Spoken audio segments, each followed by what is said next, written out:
L'Alliance biblique française propose le podcast Au commencement. À l'écoute de ces podcasts, vous partez à la découverte de l'histoire biblique à partir de personnages singuliers, des hommes, des femmes ayant vécu des expériences diverses, dont l'existence nous parle du Dieu de la Bible et nous donne de quoi esquisser son portrait. Comment ces personnes ont-elles vécu leur relation à Dieu? Que leur a-t-elle apporté? Comment apparaît ce Dieu lointain et pourtant, par ces rencontres, qui se révèlent intimes, proches? Y a-t-il des liens? Y a-t-il des résonances avec nos propres histoires? Peut-on découvrir à leur suite une façon d'être en relation avec le Dieu qui se révèle dans ces histoires anciennes? Peut-il aujourd'hui encore être proche de moi, de vous qui nous écoutez? De ces expériences relationnelles se dessinent des ébauches de Dieu. Mais le podcast Au commencement, ce sont aussi des grands formats comme celui que vous écoutez maintenant. 2 invités, un thème, en lien avec des portraits, une discussion amicale, conviviale, discussionnelle, pour découvrir un peu plus les contextes historiques, les auteurs, les thématiques qui, au fil de ces histoires personnelles, tracent des paysages plus vastes aux nombreux chemins de traverse. Alors pour nous guider aujourd'hui dans notre découverte de David, je suis franchement très heureuse d'accueillir autour de cette table ronde Marc Rastoin et Thibaut Foulon. Merci à tous les deux, franchement, d'avoir accepté cette invitation. Je peux vous dire qu'on a déjà eu quelques échanges avant l'enregistrement et ça avait l'air passionnant, donc je vous souhaite de passer un bon moment en notre compagnie. Merci à tous les deux donc d'être là. Mais avant de rentrer dans le vif du sujet, j'aimerais que vous puissiez vous présenter. Alors on commence par qui? Vas-y Thibaut. Eh bien, merci Anna. Bonjour Marc. Bonjour. Alors voilà, Thibaut Foulon. Je suis actuellement directeur de la Ligue pour la lecture de la Bible. Je dirige surtout la partie ministère, formation, éducation, petite équipe qui parcourt le territoire français. Et voilà, que dire d'autre? Je suis musicien, batteur de jazz. Et puis, mon rapport à la Bible, par exemple, j'ai fait quelques études de théologie. Je suis parti à Jérusalem. Et voilà, donc bien imprégné de culture biblique depuis ma tendre enfance. On va voir ça. Voilà. Marc, à ton tour. Depuis ma plus tendre enfance aussi, parce que j'ai commencé l'hébreu dans ma paroisse à Boulogne-Billancourt en sortant du catéchisme du primaire avec un prêtre extraordinaire. Et donc j'ai continué à lire la Bible avec les commentaires de Rachi. Et donc je suis devenu jésuite, prêtre, catholique. Et donc j'ai fait ma thèse sur Saint Paul aux Galates, mais j'ai toujours beaucoup aimé l'Ancien Testament, comme nous disons. Donc j'ai fait plusieurs fois des séminaires sur différents livres de l'Ancien Testament.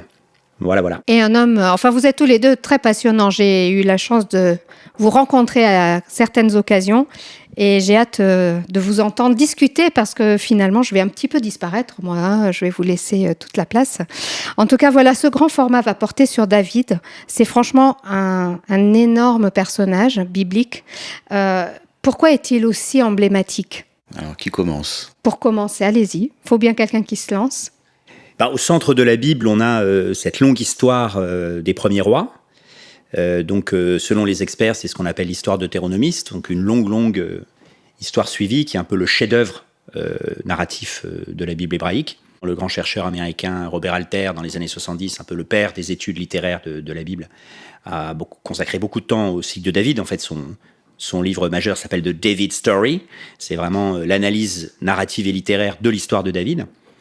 Mais alors moi, ce que je retiens d'abord, pour vous désarçonner un peu, c'est que le livre s'appelle quand même Samuel. C'est-à-dire qu'on commence par le prophète. Et en fait, tout le livre commence pas avec David. Donc, en fait, l'histoire de David, elle va arriver, mais pas tout de suite. Alors on peut imaginer qu'au temps de Josias, tout le monde attendait, alors racontez-nous l'histoire du grand roi David, des premiers rois. Oui, il y a eu Saül avant, on va raconter. Mais on commence pas. Et donc il y a cette femme anonyme, voilà, elle va prier. Et puis, elle demande un enfant à Dieu. Alors, nous, on est malins, on dit, oui, donc il va s'appeler Shaoul, le demander. Bon. Et paf, il naît, puis il s'appelle Samuel. Et là, pour moi, c'est vraiment la clé de sol de tout le livre. C'est-à-dire, c'est le personnage le plus important, c'est le prophète. Donc, au fond, le nom du livre n'est pas un accident. Bien sûr, ça va parler de David, mais le personnage important par lequel on commence, c'est Samuel. Donc, il y avait des prophètes et des rois au Proche-Orient ancien. D'ailleurs, le roi David, il est sur le fond de rois qui ne devaient pas être très différents, des rois de Moab, des rois d'Ammon, des rois voilà. Il y avait des prêtres, il y avait des temples, et il y avait des prophètes. Qu'est-ce qui est particulier là? C'est que là, on dit, plus important que le prêtre, plus important que le roi, il y a le prophète. Je pense que, enfin voilà, pour dire un peu plus simplement, David, personnage central biblique pour plusieurs raisons. Enfin déjà, c'est le jeune enfant qui nous touche, tiré de ses pâturages et qui va devenir le futur roi qu'on connaît. Et c'est aussi une figure emblématique où se cristallise autour de lui l'exemple de la royauté et puis aussi de la figure du Messie.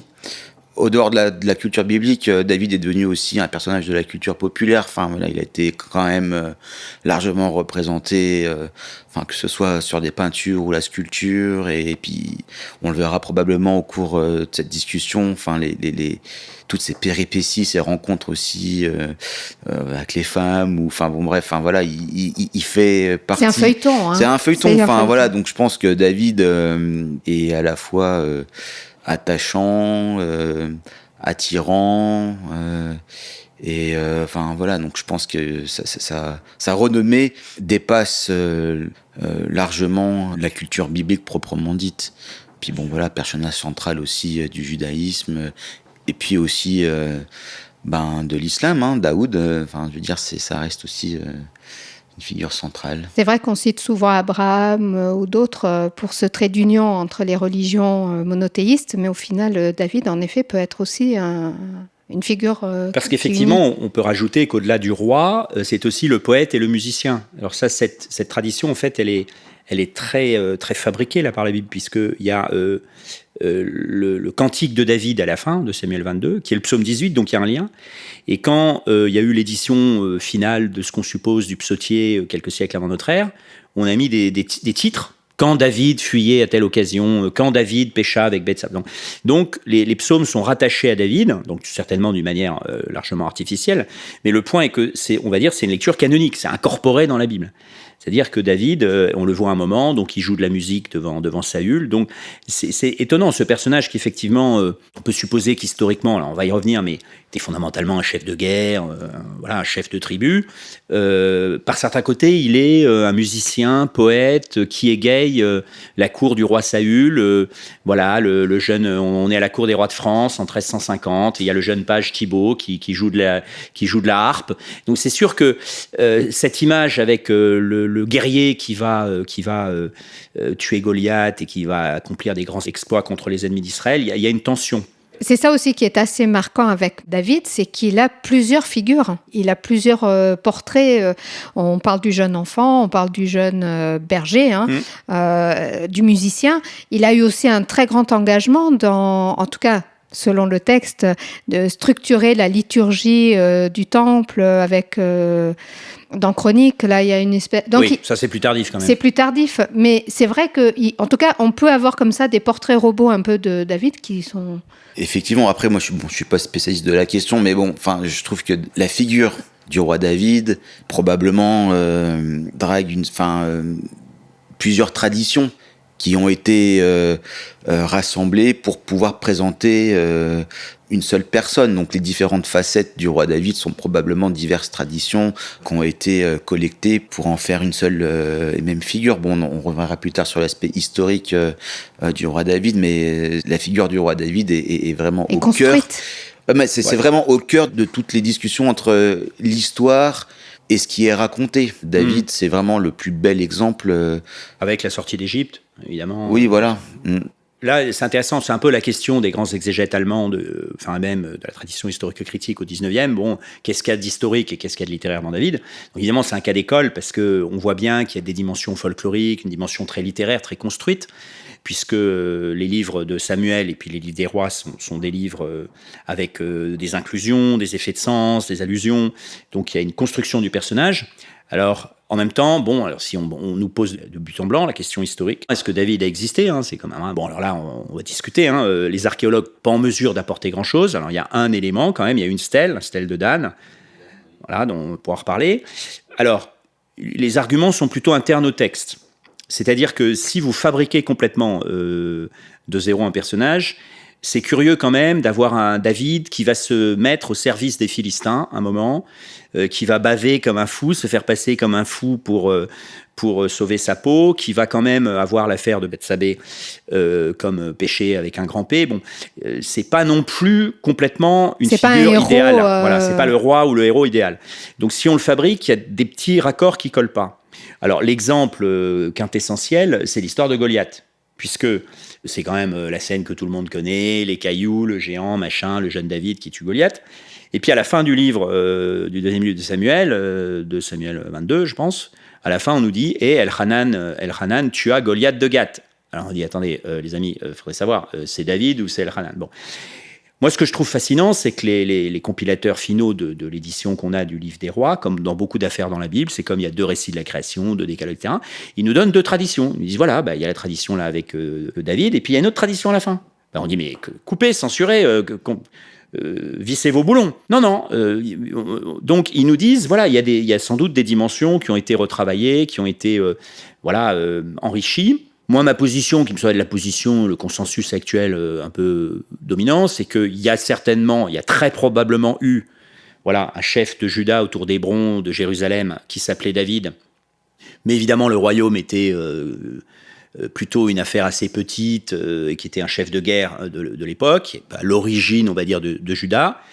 Et qu'autour de ce personnage se sont greffées des traditions plus ou moins folkloriques, plus ou moins littéraires et théologiques. Très très importante, parce que évidemment sa relation à Dieu va être absolument centrale, et qui ont donné plein de facettes et qui ont enrichi le personnage.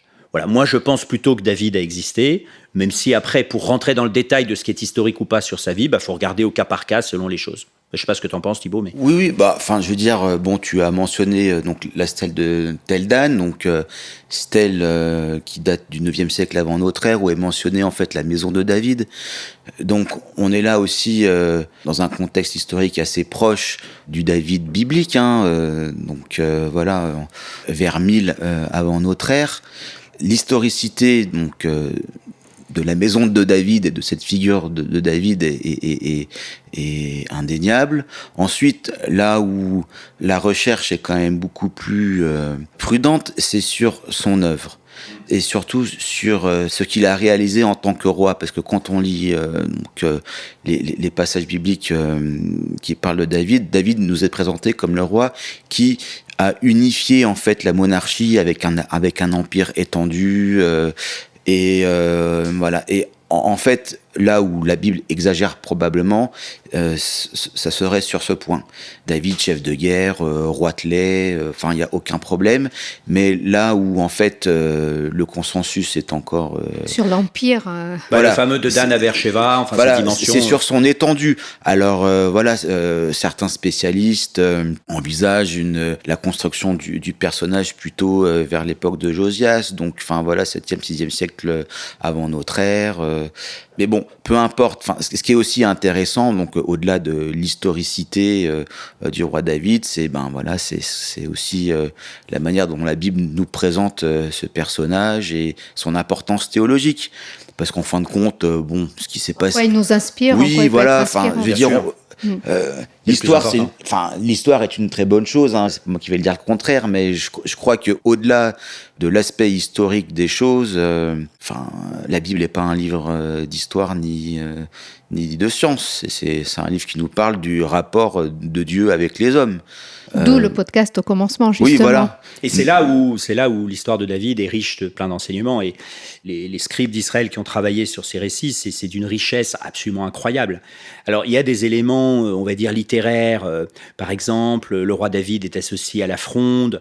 Le roi Saül est associé à la lance. Le roi Jonathan est associé à l'arc. Il y a des espèces de mots symboliques.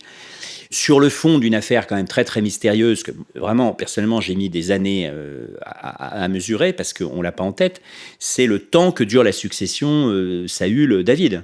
Parce que, on sait tous, Saül est le premier roi, très bien, Dieu à un moment, alors, il fait une erreur théologique, il refuse d'obéir, etc. Donc, Samuel dit, c'est fini, désormais il sera quelqu'un d'autre, donc on s'attend à ce que le quelqu'un d'autre arrive, à savoir David, très bien, et ça prend 30 ans. 40 ans, on dit, mais c'est quand même curieux, pourquoi ça prend autant de temps ? Et il y a toute cette transition, cette succession lente, avec un David qui n'accélère pas les choses. Et là, il y a un phénomène... qui respecte le droit... la temporalité. Une affaire d'ailleurs politique intéressante, c'est que quand on parle beaucoup de rendez à Dieu ce qui est à Dieu, à César ce qui est à César, comment on articule la politique et le religieux, là il y a une affaire assez fascinante. On pourrait dire au temps des prophètes, ce qui compte c'est le prophète Samuel qui a versé l'onction sur David. Mais on voit qu'après, il y a l'onction des anciens à Hébron, puis il y a l'onction de tout Israël. Et le peuple donne l'onction. Enfin, on voit bien qu'il y a Dieu et il y a le peuple. Il y a plusieurs onctions. Et ça prend du temps. Et même quand David a... Le truc le plus fascinant, c'est quand David a entendu le message que c'est désormais c'est lui, on pourrait dire c'est bon. Non, il continue à respecter Saül. Oui, et il ne rentre pas dans une voilà. volonté de coup d'État, par exemple. Exactement. Quand plusieurs fois ces hommes, ces cousins germains, là, un petit peu violents, disent ça y est, vous savez, quand Saül va faire ses besoins à En-Gedi, tu es derrière, tu peux le tuer, tu peux couper un. Vas-y, c'est un cadeau là. Enfin, Dieu te l'a mis entre les mains. Je veux dire, c'est incroyable. Saül rentre pour faire ses besoins dans une grotte. Il y a David et ses hommes, ils sont là avec le couteau derrière. C'est bon, il n'y a pas plus clair. Et David trembla et David dit « Je ne porterai pas la main sur le Messie du Seigneur ». Alors cette chose fascinante aussi, moi c'est avec Philippe Lefebvre, là, le professeur de Fribourg, que j'ai compris ça. Je suis déjà un peu chrétien, mais un Messie n'est jamais quelqu'un qui dit qu'il est le Messie. C'est-à-dire, quand le mot Messie dans la bouche de David, c'est toujours pour désigner Saül. C'est pour dire « Je ne porterai pas la main sur le Messie du Seigneur », c'est-à-dire sur Saül. Alors on dit lui dire, être Messie, c'est avoir reçu l'onction, mais tu l'as reçu l'onction, maintenant c'est toi. Non, il y a une discrétion du Messie sur lui-même et le fait aussi qu'il a besoin aussi de l'onction du peuple. Ça, c'est très intéressant aussi dans le rapport Jésus-Jean-Baptiste. Il ne s'autoproclame pas. On ne s'autoproclame pas Messie. C'est-à-dire qu'un Messie qui arriverait en disant « Bon, les amis, c'est moi le Messie, je vous informe ». Non, c'est pas comme ça.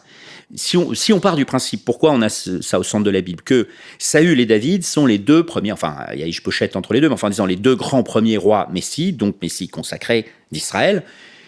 Pour nous chrétiens, ça nous en dit long sur ce qu'est un Messie. Donc, il faut regarder de près pour voir ce qu'il révèle de la manière d'être du Messie. Par exemple, une sorte d'humilité, de respect. Oui, puis quand David, à la fin, là aussi dit « Que voulez-vous que je fasse pour vous ?» C'est merveilleux, ça. « Que voulez-vous que je fasse pour vous ?» Ça, c'est une phrase de Messie. Et c'est une phrase que Jésus emploiera. « Que veux-tu que je fasse pour toi ?» À quel moment il dit cette phrase C'est au moment de l'affaire des Gabaonites. « Que voulez-vous que je fasse pour vous ?» Je crois, enfin, c'est vers la fin du premier livre. Oui, c'est intéressant cet écho. Voilà, il y a plusieurs échos.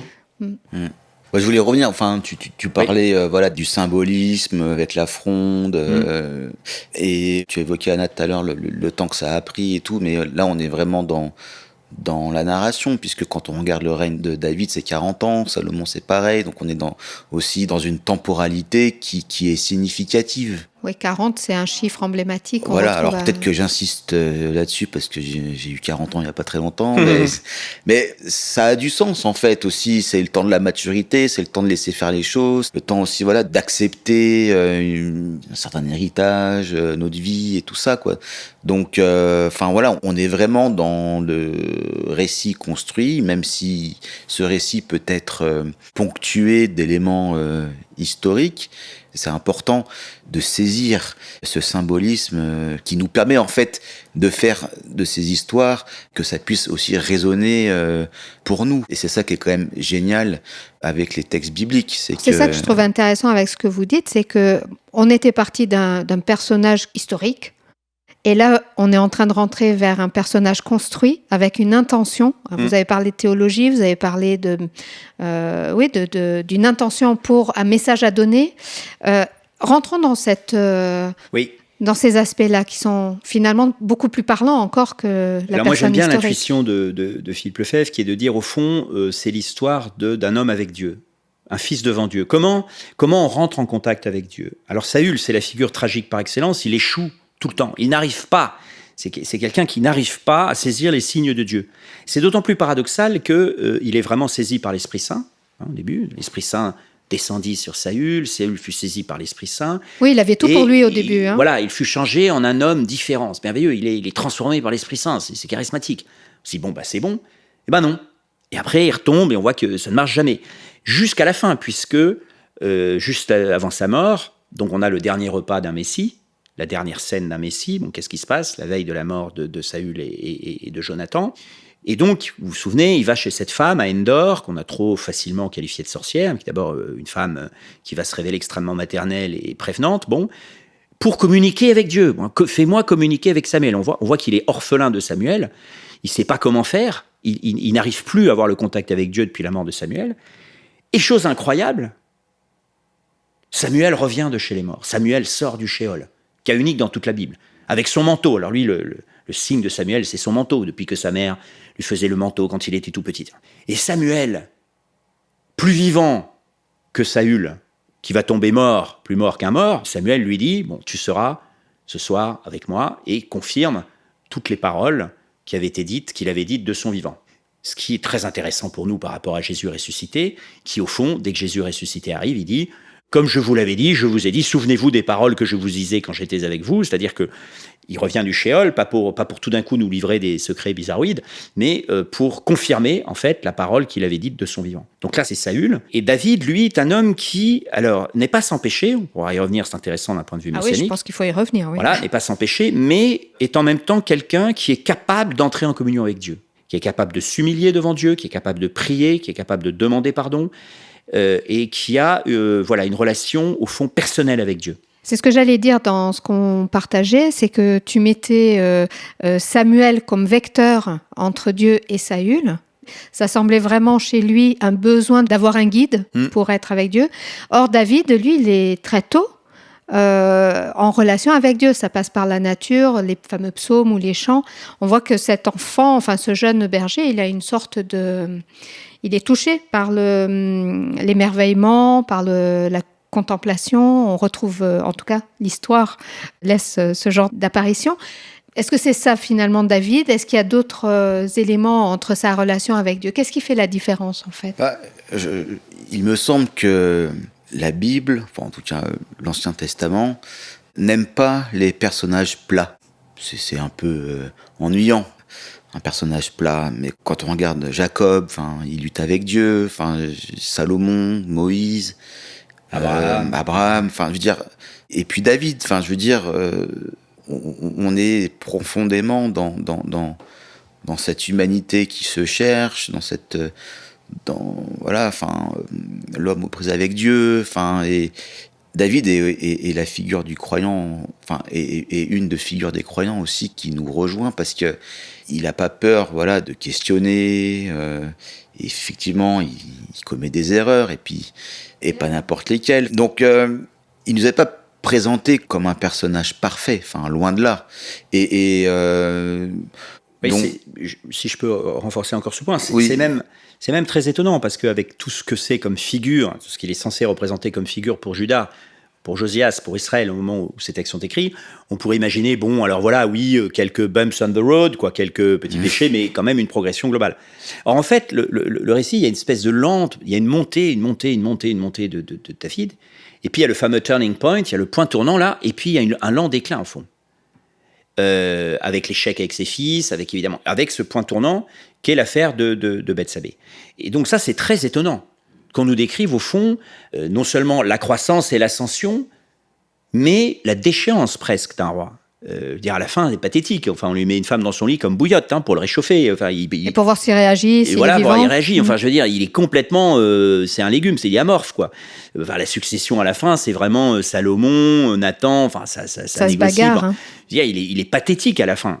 Il n'est pas tragique, mais il est pathétique à la fin. Et alors, moi, j'aime bien l'intuition de ce point de vue-là sur le péché d'André Ouénin, qu'au fond, quand il dit au centre, on a le péché originel. C'est-à-dire que le péché originel de la Bible, Adam et Ève, etc., c'est basé en fait sur le péché originel des rois, et qui est le péché originel de David. En fait, là, David, c'est l'homme, avec un grand H. Voilà. Donc, qu'est-ce qui se passe ? Il voit que Bathsheba est Tov Marhe, bonne à voir, comme le fruit, comme dans le premier récit. Donc, il convoite, il prend, commet l'adultère, et il tue. En fait, vous avez tout le décalogue en une séquence. Et parce qu'il n'obéit pas à son devoir. Puisque, alors là, c'est altère le monde après les rabbins de manière extraordinaire. Le premier verset dit tout, alors qu'on a l'impression qu'il n'y a pas de jugement moral avant la dernière ligne. Au temps où les rois partent en guerre, le roi David était sur la terrasse, il est 5 heures de l'après-midi, il sort de son bain, on a envie de dire, mais attends, il a envoyé l'armée, mais ton rôle de Messie, c'est d'être à la tête de ton armée, à la tête de ton peuple pour défendre Israël. C'est ça un roi, c'est ça un aguide, c'est ça un chef, c'est ça et donc tu n'es pas là où tu dois être, et donc il va arriver un problème. D'autant qu'il l'a fait pendant des... Oui, voilà. Donc il a été l'a fait pendant des années et des années. C'est ça, et ce que lui dit le prophète, tu as tout reçu, tu as tout reçu en faisant la volonté de Dieu. Donc pourquoi, tout d'un coup, voilà, tu n'es pas là où tu dois être? Et à partir de là, tout part en vrille. Et la suite, c'est la contestation de ses fils, un par un, Absalom, Amnon, etc. Parce que, ça aussi Philippe le montre très bien, parce que comment peut-il avoir une autorité de père, lui qui s'est à ce point-là discrédité? Quand son fils, Amnon, va violer sa demi-sœur Tamar, là il y a aussi un jugement sur David qui est l'un des les plus sévères de tout le livre. Hein? David vit cela, enfin David l'apprend, et il trouva que c'était mal. Point. Oui, et alors, sanction, quelque chose, enfin, il est le père quand même. Je veux dire, c'est pas normal. Le père, le roi. Le père, le roi, il doit agir, et il ne fait rien. Donc, effectivement, on part dans... Donc, l'autre frère va vouloir venger sa sœur, donc va faire tuer son demi-frère, etc. Bon, disons qu'il ne maîtrise plus rien, en fait. Voilà, il ne maîtrise plus rien parce qu'il s'est discrédité. Il n'a plus d'autorité morale sur ses fils en raison de ce qui s'est passé avec Bethsabée. Donc, vraiment, là, on a ce point tournant absolument incroyable. Ouais. Et pourtant, il a reçu le pardon, aussi, chose incroyable. Mais il a les conséquences. Oui, voilà. Alors, ça, c'est quelque chose, d'un point de vue plus personnel, me touche énormément. Quand on demande pardon, quand on pense à la grâce, on imagine que les choses qui viendront seront parfaites. Que tout est effacé, voilà, c'est réglé. et que le fait de demander pardon à Dieu, il n'y a pas de conséquences. Or, en fait, ce que nous montre David, c'est tout le contraire. Il y a de la grâce dans sa vie, mais il nous montre que son péché a des conséquences sur sa vie future, et que même si Dieu pardonne, l'homme a une responsabilité vis-à-vis de ses actes. Et ça, c'est... Et là, ça fait le pont avec Genèse aussi. Oui, là, c'est peut-être plus existentiel et moins théologique, mais je veux dire, on se...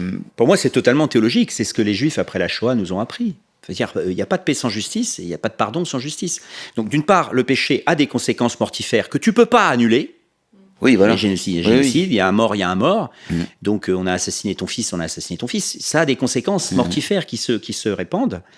Pour moi, ça touche une réflexion. Alors là, c'est Jean-Pierre Sonnet, qui est professeur d'Ancien Testament à la Grégorienne, qui a beaucoup écrit et réfléchi là-dessus. La formule de grâce, ce qu'on appelle dans la tradition luthérienne la formule de grâce, Exode 34:6, les 13 attributs, donc Dieu qui est lent à la colère et plein d'amour, ce qui va être repris par le Coran, c'est les mêmes mots, voilà, riche en bonté, en grâce, etc., qui punit la faute des pères, qui visite la faute des pères sur les fils jusqu'à la 3e et 4e génération, récompense jusqu'à la fille, jusqu'à des milliers. Bon, donc 2000. Alors, les enfants sont toujours choqués, mais quoi, mais que, comment, c'est scandaleux. Bon, sauf que, non, c'est la vérité de nos vies. C'est-à-dire que, moi, si j'apprends que mon père est un criminel de guerre nazi, ou que mon grand-père était un criminel de guerre nazi pendant la Seconde Guerre mondiale, mais ça change ma vie, ça va avoir un impact sur ma vie. J'ai été très marqué il y a quelques années par un livre sur les enfants des dignitaires nazis, c'est absolument terrible leur vie. Des gens qui étaient totalement innocents, qui étaient bébés pendant la guerre. Mais comment vous vivez quand vous êtes le fils ou la fille d'un dignitaire nazi? Donc le péché a des conséquences. Voilà, ça le texte le montre très bien. Donc effectivement, David demande pardon. Voilà, il a une attitude exemplaire. Il fait tout pour sauver l'enfant, puisque c'est l'enfant qui va mourir. Là aussi, tout le monde trouve que c'est très dur. Mais une fois de plus, le péché, c'est mortifère. Ça a des conséquences. Un divorce, ça va créer des perturbations sur les enfants et les petits-enfants. Après, ça ne veut pas dire qu'il faut de temps en temps pas divorcer si on est tapé tous les soirs. Je veux dire, c'est pas le problème. Mais il y a, je ne veux pas moraliser la chose, mais le mal a des conséquences. Voilà, le mal a des conséquences. Moi, personnellement, par exemple, d'un point de vue catholique, je trouve que mon Église n'a pas assez cru ça vraiment. On le dit, ça, que le péché est mortifère, etc. Mais sur la question des abus, par exemple, on a fait comme si de rien n'était. Mais non, le péché va avoir des conséquences. Et vous allez le payer longtemps et cher, parce que vous faites comme si c'était pas grave. Ouais, on pardonne, hop, c'est réglé. Mais non, c'est pas réglé. Et ça, l'affaire de David le montre très bien. Même pour quelqu'un d'aussi grand, d'aussi important. Et c'est la grandeur d'Israël de raconter, le grand roi David, le fondateur de Juda, etc. On lui met un péché, mais gros comme une maison. Je veux dire, un truc vraiment de cas d'école, effectivement. Archétypal, symbolique, total, voilà, convoitise, meurtre, adultère, meurtre. On peut pas faire plus selon according to the book, c'est le péché total. Alors effectivement, repentir et tout, mais là je rejoins totalement Thibaut, avec conséquences. On peut pas nier les conséquences. On n'est pas sur le même plan. On peut avoir la grâce, mais quand même porter toujours les conséquences de nos actions. Après, la grâce nous aide relire et à surmonter tout ça. À ne pas se laisser enfermer. Et à ne pas se laisser par, enfermer, et surtout à être ouvert vers un avenir possible ou autre. Et un avenir qui va recommencer, alors ça c'est au fond la grande question de tout le livre, et c'est la grande question de toute la Bible, c'est l'articulation de la liberté humaine et de la liberté divine. C'est comment Dieu s'adapte. Effectivement, on peut dire Dieu ne voulait pas le péché des siècles, Dieu fait avec, et il continue, il revient, il retravaille, il reparle, et effectivement, la dynastie de David va quelque part continuer, malgré ça. Donc quelque part, ça c'est pour dire, après au moment de l'exil ou avec de l'exil, pour parodier Paul Beauchamp, nos ancêtres étaient pécheurs, mais c'était nos ancêtres. Voilà. Nous ne sommes pas meilleurs qu'eux, nous ne sommes pas pires non plus, et nous pouvons continuer notre histoire avec Dieu, même quand il y a eu du grave et du dramatique. Voilà, donc David incarne le meilleur, au fond, de l'homme, c'est pour ça que c'est l'homme aussi avec un grand H, et le pire. Ce qui nous fait réfléchir, pour nous, pour la question de Jésus, semblable à nous en toutes choses excepté le péché. Voilà, donc Jésus, ça sera un David sans le péché. Voilà, qu'est-ce que ça veut dire? Un Messie qui, effectivement, est dans la non-convoitise absolue, dans le non-orgueil absolu, dans la dépossession de lui, tout en étant la non-convoitise, tout en étant totalement présent et voilà, et existant. Enfin, c'est pas un paillasson non plus. Pourquoi me frappes-tu? Pourquoi m'appelles-tu bon? Enfin, Jésus il réagit, il a une personnalité extrêmement forte, et en même temps refusant d'entrer dans une logique de revendication, de je suis ceci. Pas d'égo. Voilà. Tout en ayant une forte personnalité. Au fond, c'est ça la quadrature du cercle. Être vraiment soi-même, tout en étant profondément humble. Alors, David est capable de grands moments d'humilité. Oui, c'est ce qui est touchant aussi dans ce personnage. Et voilà, la scène où il danse avec l'éphod des prêtres. Alors bon, il y a tout un débat, effectivement. Le roi au Proche-Orient ancien peut avoir une dimension sacerdotale. C'est pas scandaleux. Par moment, il est associé au sacrifice, donc il danse avec l'éphod des prêtres. Il ne commet pas de péché. C'est pas un sacrilège. Enfin, il fait en même temps, donc il se montre nu. Il est méprisé par sa femme, par Michal, qui au départ était plutôt amoureuse de lui, donc là c'est un renversement, parce qu'il s'humilie comme n'importe lequel et ça c'est la grandeur de David, il s'est humilié comme n'importe lequel des enfants d'Israël, il s'est mis un parmi d'autres, il s'est mis au milieu de son peuple, a fêté son Dieu, et donc il y a cette réplique extraordinaire qui répond, mais je m'humilierai devant les servantes de mon peuple, et je serai honoré par Dieu de m'être fait plus bas. Alors justement, je rebondis juste, après ça n'empêche pas que vous puissiez revenir sur ces aspects-là, mais on parlait de cette figure sacerdotale, ce rôle sacerdotal, c'est aussi, quand on lit l'histoire de David dans la Bible, c'est aussi celui qui a eu cette envie de créer ce temple qui deviendra le temple de David. Alors, qu'est-ce qu'on peut en dire? Bien sûr, ça a l'air d'être aussi une histoire, mais qu'est-ce que ça communique de l'ordre du théologique ou de l'ordre du personnage? On voit que c'est un amoureux de Dieu, ça c'est sûr, mais... Moi, j'aimerais commencer par ce qu'on pense être quand même une des grandes actions de David, qui est la conquête de Jérusalem. Alors, conquête entre guillemets, parce que, semble-t-il, il n'y a pas eu conquête. C'est-à-dire que c'était habité par une peuplade. Alors les Jébusites, alors on ne sait pas trop, c'était des Ouriens. Bon, il y a un débat. En tout cas, ça fait partie de tous ces peuples qui ont vécu avec les Israélites, même dans les collines. Les Gabaonites, les Jébusites, etc. C'est intéressant par rapport à la situation actuelle en Israël. Au fond, les fils d'Israël ont toujours vécu avec d'autres, qui étaient dans des sortes de pactes ou d'accords. Donc là, il semble qu'il y ait eu une prise pacifique par David de la cité de la forteresse de Sion, enfin vraiment la base alors même si Jérusalem était tout petit à l'époque, bon, très bien. Et évidemment là, est-ce qu'il y avait un temple? Quel temple? Un temple provisoire, un temple de notre Dieu. Et à un moment donné, il a bien fallu que cette dimension de l'arche, cette dimension itinérante se stabilise. Que David ait pris pacifiquement Jérusalem, lui qui est quand même, une fois de plus, plutôt un chef de guerre, qui est capable d'être tout à fait chef de guerre quand il le faut, c'est quand même très intéressant. Le Messie rentre à Jérusalem et prend Jérusalem de façon pacifique. Moi, j'étais en train de réfléchir en vous écoutant. Enfin, moi, ce qui me fascine, c'est que parfois, j'ai l'impression que le temple est devenu le malheur du peuple d'Israël, en fait. Enfin, quand on regarde, il y a plusieurs manières de comprendre Dieu. Enfin, ce qui est quand même génial dans la Bible, c'est qu'il y a une multiplicité de sens, enfin, je veux dire, et aussi de manières d'appréhender Dieu. Et j'apprécie beaucoup ce Dieu itinérant de l'Exode. Oui, justement, c'était pas la volonté de Dieu de se faire et finalement, un cette itinérance qui nous dit que finalement Dieu n'a pas besoin d'être ici ou là puisqu'il est toujours avec nous et que le peuple demande un roi, donc ça commence avec Saül, et puis après, on sait que une des tâches aussi des rois au Proche-Orient, c'est aussi de construire un temple. Et finalement, dans ce désir de se séparer des autres peuples, finalement, ils tombent dans les mêmes. Ils sont en train de faire exactement les mêmes choses qu'eux. Donc c'est intéressant. Et ça sera en fait toute la contradiction du peuple d'Israël. C'est là où le fait que le personnage clé, quand même, de tout le récit soit le prophète est fondamental. Puisque justement, le prophète n'est pas le prêtre. Et alors, là, il y a deux choses. Alors, c'est quoi cette différence ? Le prêtre est rattaché à un temple. C'est tout le début du livre. C'est ça qui est fascinant. Déjà, une fois de plus, on commence par des laïcs ordinaires. On commence l'histoire, on nous donne des jolis d'un gars, on ne sait pas qui c'est.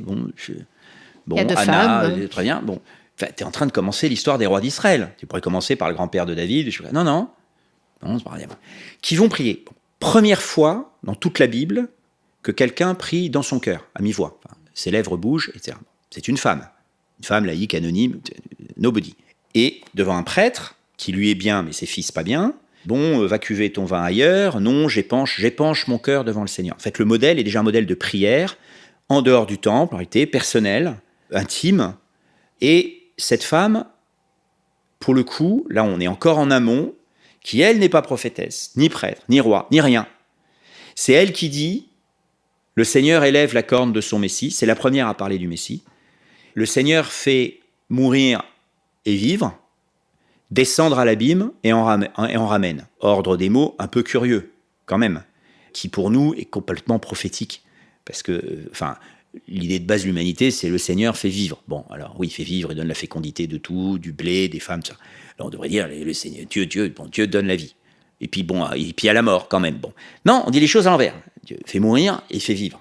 Donc évidemment, les rabbins, puis Père l'Église ont beaucoup commenté ça. C'est déjà l'annonce de la résurrection potentielle du Messie.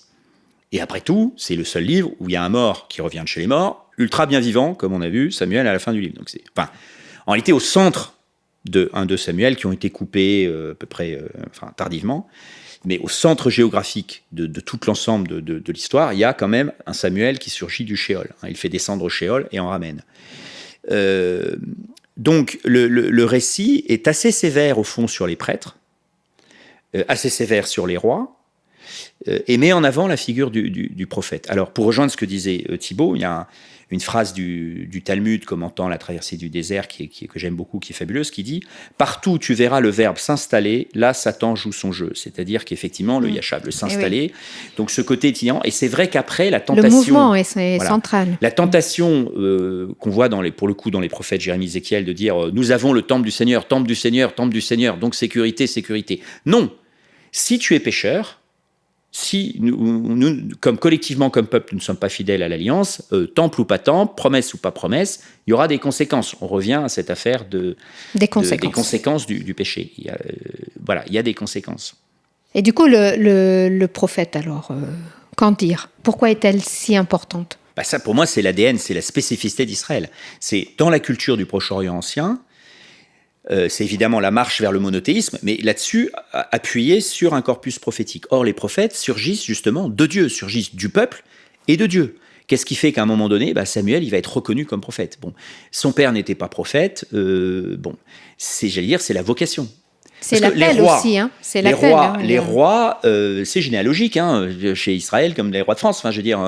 Absalom, c'est le fils de David. Bon, alors, sauf justement le passage Saül-David, puisque David n'a rien à voir avec Saül. Alors ça, c'est intéressant. Moi, en passant, j'aimerais dire un petit mot quand même sur Jonathan, parce que Jonathan, c'est quand même une figure absolument fascinante. Qui est le fils de Saül, de légitime. Qui est le seul personnage de tout le récit qui est sans péché.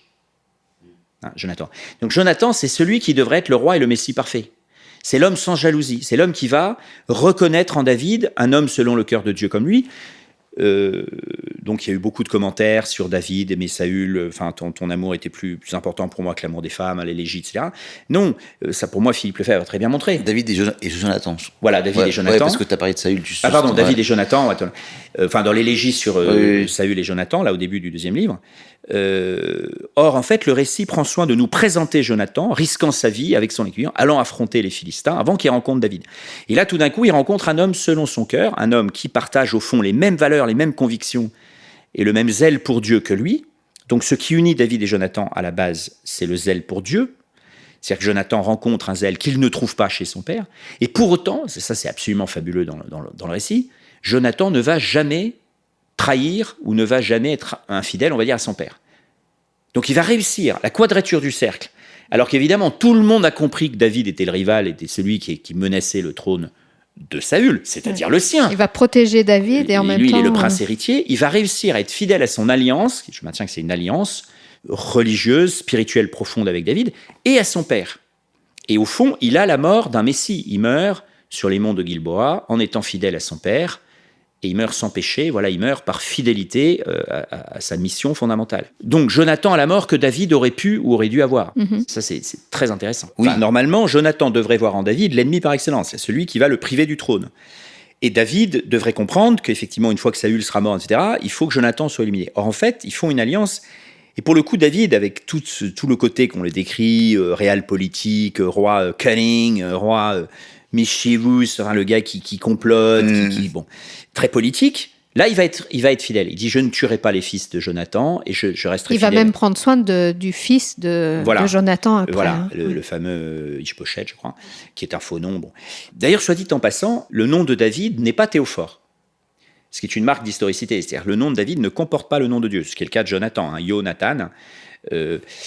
Et cette affaire de la fidélité à Jonathan, pour moi aussi très importante pour le caractère de David et pour son sens de la promesse et du serment. Ici, on fait un peu de Hannah Arendt, un petit lot, quand elle dit, au fond, vous connaissez tous sa formule, dans la condition moderne, bon, nous avons 2 capacités d'action, sur le temps, sur le passé, sur le futur, sur le passé par le pardon, sur le futur par la promesse. Bon, en fait, le pardon et la promesse, c'est aussi au centre de tout le récit autour de David, Donc là, David va rester fidèle à sa promesse à Jonathan. Et pour lui, il y a un autre passage qui, pour nous chrétiens, est fondamental dans le livre. C'est la manière dont Rizpa veille les 7 fils qui ont été mis à mort à la suite d'une promesse. 7 fils, donc les 2 siens propres, et 5 autres fils qui ne lui sont rien, les 7 fils de Saül, crucifiés, on ne sait pas trop, crucifiés par les Gabaonites. Et elle va veiller sur eux pendant des mois pour éviter que les oiseaux du ciel... une figure de piétas, une figure de femmes au tombeau, de femmes qui veillent, même pas sur des tombeaux, qui veillent sur ces corps, comme si ça comptait, comme si ça avait de l'importance, comme si Dieu prenait soin de la chair, comme si la chair c'était important pour Dieu, si le corps des morts était important pour Dieu. Alors on va dire toute l'humanité fait ça, mais là elle va au-delà, elle fait un acte absolument incroyable, dans la générosité, puisqu'elle va au-delà de ses propres enfants, elle le fait pour les 7. Si je peux partager une anecdote personnelle que j'oublierai jamais, il se trouve qu'il y a 2 ans, j'ai enseigné un mois au Pakistan, un pays où les chrétiens avaient des situations difficiles, et j'ai rencontré dans le nord, à Lahore, un chrétien au Pendjab, qui est le beau-frère d'un compagnon jésuite. Et donc nous allons chez lui avec sa femme, et il me présente, les 2 aînés étaient à l'université, il me présente sa fille, sa dernière, 13 ans, il s'appelle Risfa. Je dis, c'est quoi comme nom? Il me dit, c'est Rizpa, là, dans le livre de Samuel. Je pensais que c'était une analogie avec un nom local. Je dis, mais... Non. Alors, je l'interroge un peu. Il me dit, non, quand j'ai su que, enfin, après plusieurs années, on allait avoir une fille, j'ai lu 3 fois toute la Bible pour chercher un nom qui corresponde à ma fille. Et il choisit Rizpa. Figure incroyable, figure de piétas, et il aurait pu choisir Salomé ou Marie-Madeleine, mais il a pris la figure dans l'Ancien Testament. Je trouve ça extraordinaire. C'est cette femme qui, au fond, est une figure, qui annonce les femmes au tombeau. Je trouve ça extraordinaire. D'ailleurs, David et les femmes, c'est une longue histoire aussi. On a parlé de Bathsheba, mais... il y a Abigail. Il y a Abigail. Il y avait Michal, que l'on a cité aussi un petit peu Oui, alors il y a avant. Sophie Ramon, qui enseigne à la Cato, qui a fait sa thèse sur le fait que c'est ce qu'elle appelle l'éducation à la non-violence de David, c'est-à-dire c'est les chapitres avec Abigail, donc 1 Samuel 26, 27, 28. Donc il y a première possibilité pour David de tuer Saül, 26. Deuxième possibilité, 28. Et entre les deux, il rencontre Abigaïl. Et vous vous souvenez, David part avec tous ses hommes parce que Nabal, donc qui veut dire vaurien, bon, alors évidemment, le nom est un peu symbolique. Donc David va en disant, je vais tuer tout le monde, je vais faire un malheur. Et il croise Abigaïl qui arrive par un discours très, très habile à le convaincre de renoncer à cette vengeance. Et le châtiment tombe sur Nabal de Dieu. Bon, il a un AVC ou une crise cardiaque, etc. Donc, sans que David fasse rien. Et ça, c'est aussi très important. Paul Beauchamp le dit, on a beaucoup de psaumes de David qui disent « Seigneur, prends les ennemis, fracasse-les contre le roc », des trucs très durs. Alors, Beauchamp dit « Oui, c'est très bien, on dit à Dieu de le faire. » C'est quand même une grosse différence. Je vais aller tuer mes ennemis, là, je prends la hache, je vais y aller. Ça, c'est une chose. Dire au fond, devant Dieu, « Bon, j'ai mes ennemis, règle fait que quelque chose arrive », c'est quand même laisser à Dieu le soin de... Enfin, c'est soi-même, renoncer à le faire soi-même, c'est déjà pas rien. Spirituellement. Donc c'est au fond faire sortir notre violence, notre désir de colère, notre désir de vengeance, le faire sortir comme ça devant Dieu, c'est possible, on peut le faire. Ça c'est très important dans les psaumes. Et on laisse, et David vit une sorte de conversion à la non-violence, au refus de la vengeance, qui est aussi très intéressant. Oui. Ce que je trouve, on peut peut-être terminer parce qu'on arrive déjà aux pas mal de minutes d'échange, passionnantes d'ailleurs, mais justement, ce David des psaumes, on pourrait peut-être juste dire un mot là-dessus. Ce David, comment apparaît-il ? Là aussi, on en revient toujours au même problème sur la tradition. La construction. La construction du personnage. Est-ce que David a réellement écrit les psaumes ou pas ? Bon, bref, peu importe. Ce qui est important, c'est d'imaginer que ce roi ait pu écrire de magnifiques chants. C'est pour ça que... J'insiste beaucoup aussi sur la construction du personnage. Mais par contre, c'est comment ces psaumes-là ont été mis en relation avec son histoire qui donne aussi du corps. Je pense au psaume 32, par rapport au péché quand il commet l'adultère. C'est 50. Il y a le 32 et 50 aussi à vérifier. Je trouve que, tout à l'heure, on parlait des psaumes d'imprécation. Et David, c'est peut-être... parce que je suis musicien, mais c'est un des premiers bluesman. Je veux dire, ses chants, c'est vraiment... il sort ses tripes. Et il parle avec son cœur. Et donc, il y a quelque chose de vraiment... Là encore, il n'y a pas de masque. Il n'y a pas de, il y a une sincérité incroyable quand il est... Mais c'est vraiment magnifique. Je veux dire, il y a... Alors, déjà, on va dire dans les deux livres, qui sont une prose, une fois plus, le chef-d'œuvre de la narrativité hébraïque selon Alter, tous les spécialistes, vraiment, c'est magnifique en hébreu, vraiment. 1 Samuel, 2 Samuel, etc., c'est magnifique. Bon, c'est de la prose, avec des blancs, des choses, on ne sait pas trop ce qui s'est passé. Et il y a 3 chants, un chant au début, c'est Anne, le chant de David à la fin, et au milieu, David avec l'élégie c'est rythmé par 3 morceaux chantés. Alors, le fait qui est intéressant sur les psaumes, donc on veut dire les psaumes, effectivement, l'œuvre de chantre, du temple, etc., c'est attribué à David, c'est-à-dire à un roi et un messie. Évidemment, ça pour les chrétiens, c'est important. Les psaumes sont, largement fictivement, mais une fois de plus, comme dit Thibaut, peu importe, sont placés dans la bouche du roi messie. Et qui dessine un arc. C'est-à-dire, qu'est-ce qui se passe quand on prie les psaumes ? Donc, on a de temps en temps un jeu innocent, alors messianique ou pas, et on a un jeu coupable. Donc, par quel chemin il nous fait passer ? Pour aller au fond de la demande d'aide, du désespoir parfois, le psaume 22, jusqu'au psaume de louange à la fin. Il y a tout un parcours théologique, au fond. Donc c'est toute une grammaire de la prière, c'est toute une grammaire de la vie spirituelle, qui est... Alors, en même temps, on dit David, mais il y a psaume de Moïse, l'homme de Dieu, psaume des fils de Corée, des fils d'Asaph. Donc il y a des psaumes qui ne sont pas de David, au milieu. Donc, c'est pas un copyright total. On ne dit pas chaque psaume. Et puis, quand ils ont fait ce travail sur les titres, ça aussi, je trouve ça fascinant. On a envie de dire, les amis, soyez cohérents. Ah non, il y a des trous. Les psaumes, non, là, c'est pas rattaché à David, à aucun épisode de sa vie. Donc, il y a un travail assez fin qui a été fait, qui accroche au fond les psaumes sur une vraie vie humaine avec des moments, des moments difficiles, des moments de joie, etc. Qui les incarne un petit peu. Qui les incarne.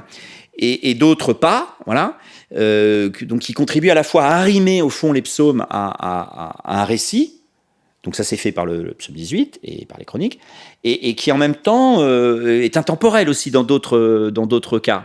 D'autres psaumes, on ne sait pas. C'est pas qui, on ne sait pas où, c'est pas quand, et peu importe. Ça, c'est aussi un travail assez incroyable, je trouve, quand on y réfléchit. C'est cette volonté à la fois d'associer, si j'étais méchant, je dirais de plaquer, mais en même temps, pas complètement. Par exemple, le psaume 50, contre toi et toi seul, j'ai péché. Bon, ça reprend ce que dit Nathan, ça colle complètement. Enfin, si on veut effectivement le rattacher à un moment de la vie de David, c'est le péché fondamental de David. Bon, voilà, le pécheur fondamental qui dit ce psaume, ça colle parfaitement. Et puis, d'autres psaumes, c'est moins net, mais peu importe. Ça me fait penser à ce qu'on disait au début de l'émission, quand on évoquait aussi les contradictions des récits, qui a tué Goliath et tout ça. Souvent, on cherche une cohésion, une cohérence, alors que finalement, il y a de l'incohérence, et alors, tant mieux.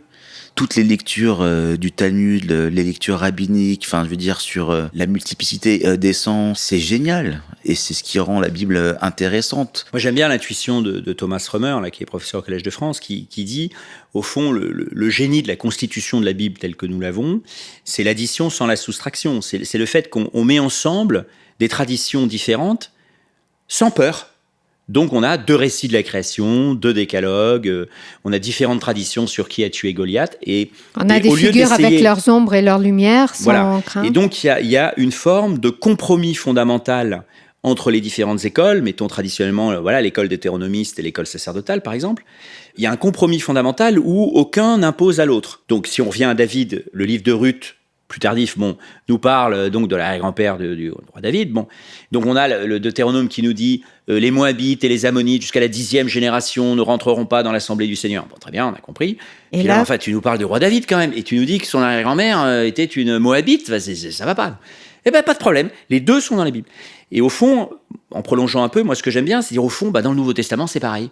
On a Luc, puis on a Matthieu, puis on a Jean. Mais mettez-vous d'accord, quand même, faites un évangile, tranché. Non, les affaires s'enrichissent. Au fond, ça nous empêche d'être fondamentalistes, ça nous empêche de faire prévaloir un récit sur un autre, ça nous demande d'être intelligents, ça nous demande de voir quel est le point de chaque version, de chaque récit, et il faut les tenir ensemble. Il faut les tenir ensemble, et on va dire les compilateurs finaux, les rédacteurs finaux, on les appelle comme on veut, enfin le texte, grosso modo le texte final, parce que c'est une question complexe, le canon, enfin même le texte final, c'est une question complexe, au fond, il laisse les coutures apparentes, il ne cherche pas à cacher sous le tapis les tensions. Ça, c'est incroyable, c'est magnifique. Ouais, il me semble que c'est David qui a dit ça, Dieu a parlé et j'ai écouté 2 fois. Et ça, c'est en fait, je trouve que c'est une clé de lecture, en fait, pour justement aborder la Bible de cette manière-là. C'est le tapis à l'envers. Et c'est génial, de voir toutes ces coutures apparentes et tout. Et c'est ce qui m'enrichit. Je pense que c'est ce qui t'enrichit également. En tout cas, on pourrait rester des heures à vous écouter, mais c'est vrai que moi, je resterais vraiment sur ça, dans le sens où pouvoir lire le texte biblique, c'est avoir l'humilité de ne pas vouloir enfermer Dieu que sous un angle. Au final, dans ce podcast au commencement, on parle de figures de Dieu qui se dessinent, qui cherchent à se faire voir. Et ce que vous nous dites là, c'est ça aussi. C'est un seul regard, une seule façon de dire quelque chose qui est tellement immense. Parce qu'au final, ça nous parle de relation à Dieu, ça nous parle de présence de Dieu dans nos vies, des conséquences, et comment il nous accompagne dans tout ça. Et donc, oui, soyons peut-être humbles, même au sein de la richesse du christianisme. Là aussi, multiplicité de sensibilité, de lecture. Et au-delà du christianisme, on a cité le monde juif, on a cité le Coran aussi. Chacun a essayé de s'approcher et essaye de s'approcher de cette grande personne qui est le Seigneur, qui est le Christ. Et là, vous nous donnez une façon très intéressante de nous laisser bousculer aussi dans ces récits que parfois on simplifie trop. Et vous nous avez montré toutes les complexités. Reste de fait que Jésus, souvent, parfois, est fils de David. Voilà. Dans le Nouveau Testament, est fils de David, c'est assumé. Alors c'est vrai que lui-même, quasiment, ne le dit jamais. Il le refuse presque toujours, mais pas toujours. Voilà, fils de David, de temps en temps, il l'accepte. On sent une sorte d'ambivalence, mais le Messie est associé pour toujours au nom de David. Et au début de la lettre aux Romains, Paul lui-même dit issu de David, selon la chair. Voilà, on ne peut pas séparer Jésus de la figure de David.